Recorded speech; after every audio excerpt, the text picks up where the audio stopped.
Assalamualaikum warahmatullahi wabarakatuh. Waalaikumsalam warahmatullahi wabarakatuh. Selamat siang anak-anak. Siang Ibu. Bagaimana kabarnya hari ini?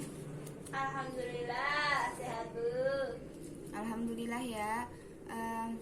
Sebelum Ibu memulai pembelajaran, marilah kita membaca doa bersama-sama. Doa dimulai. A'udzu billahi minasyaitonir rajim. Bismillahirrahmanirrahim. Allahumma rzuqni fahman nabiyyin wa hifdzal mursalin wa ilhamal malaikatil muqarrabin birahmatika ya arhamar rahimin. Oke, terima kasih. Sebelumnya Ibu akan mengabsen kalian dulu ya. Nanti katakan hadir. Putri Hadir Bu. Ridho, Hadir. Musa, Hadir. Wahyu. Hadir. Alhamdulillah anak-anak Ibu hadir semua ya. Sehingga kita dapat bertemu dengan keadaan yang sehat walafiat. Alhamdulillah. Oke, sebelumnya apakah ada yang tahu materi hari ini apa? Belum Bu.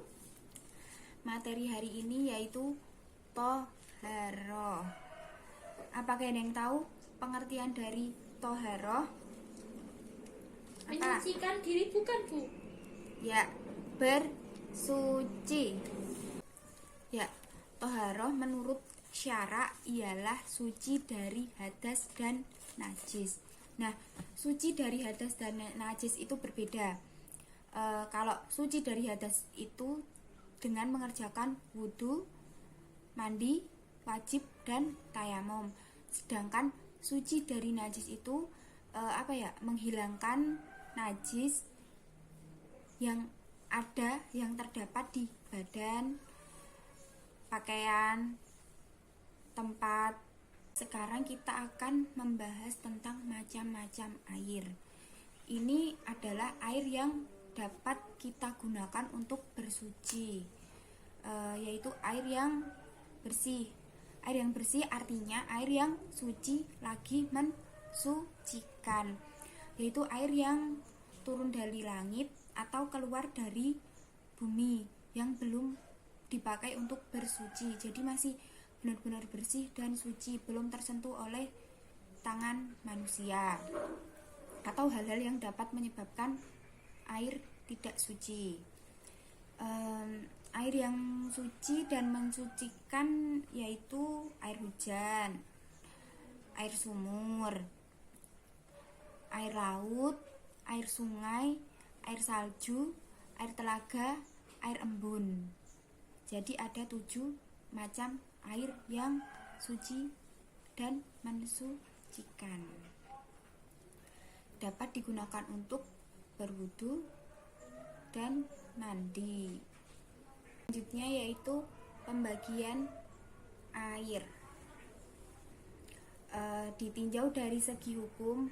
Jadi menurut hukum air itu dibagi menjadi 4 bagian. Pertama, air suci mensucikan. Kedua, air suci dan dapat mensucikan tetapi makruh digunakan. Yang ketiga, air suci tetapi tidak dapat mensucikan. Yang keempat, air mutanajis. Oke, kita bahas dulu yang pertama. Yang pertama yaitu air suci mensucikan.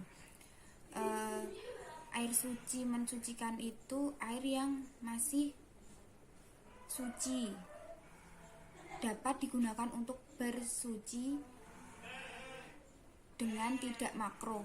Jadi air mutlak yaitu air yang sewajarnya. Yang kedua yaitu air suci dan dapat mensucikan tetapi makruh jika digunakan, yaitu air musyamas atau air yang dipanaskan dengan matahari.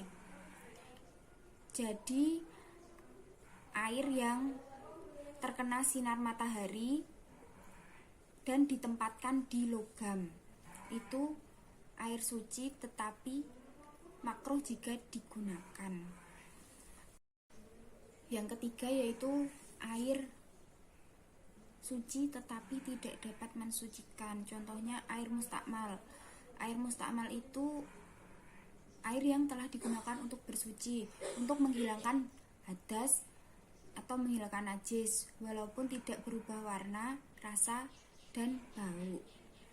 Itu air mustakmal. Selanjutnya yaitu air mutanajis, artinya air yang kemasukan najis. Jadi contohnya seperti ini. Misal ada air dengan volume sedikit kena najis. Misal najisnya kotoran tikus.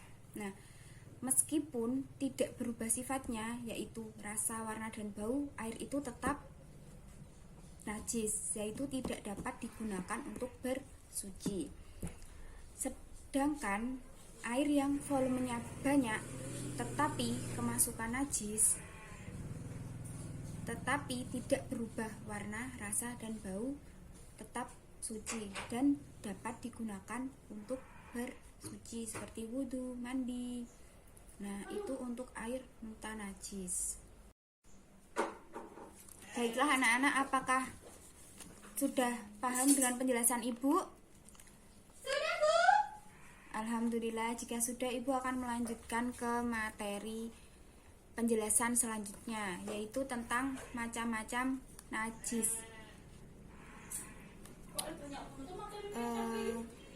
Macam-macam najis yaitu ada banyak sekali. Contohnya bangkai, darah, nanah, dan segala sesuatu dari kubur dan dubur, anjing, babi, lalu minuman keras itu merupakan najis. Selanjutnya najis dibagi 3, yaitu najis mutawasitoh, najis mughaladoh, najis mukhafafah.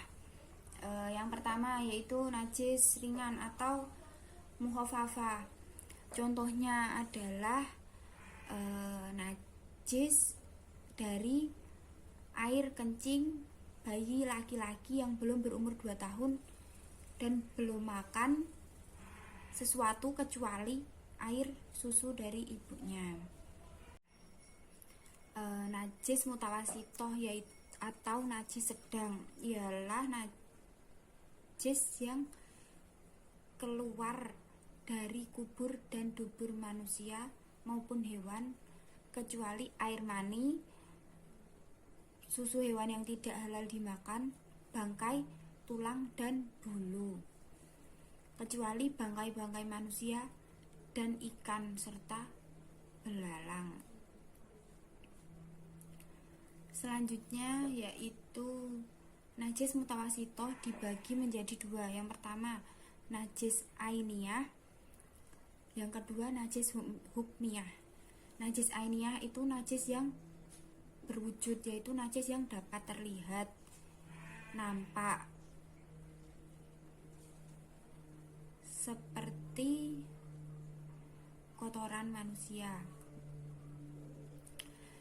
Najis hukmiyah ialah najis yang tidak kelihatan, seperti bekas kencing atau arak yang sudah kering.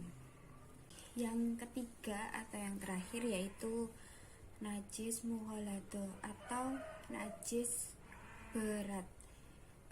Najis ini dikeluarkan atau disebabkan oleh najis dari anjing dan babi. Jadi kalau kita terkena liur dari hewan tersebut, itu termasuk najis dan harus disucikan. Oke, sekian pembelajaran atau pembahasan materi yang dapat Ibu sampaikan. Kurang lebihnya Ibu mohon maaf. Sebelumnya Ibu akan memberikan kalian PR, yaitu tata cara mensucikan najis. Sekian pembelajaran pada siang hari ini. Semoga bermanfaat. Terima kasih telah meluangkan waktu untuk mendengarkan penjelasan Ibu. Sekian. Wassalamualaikum warahmatullahi wabarakatuh.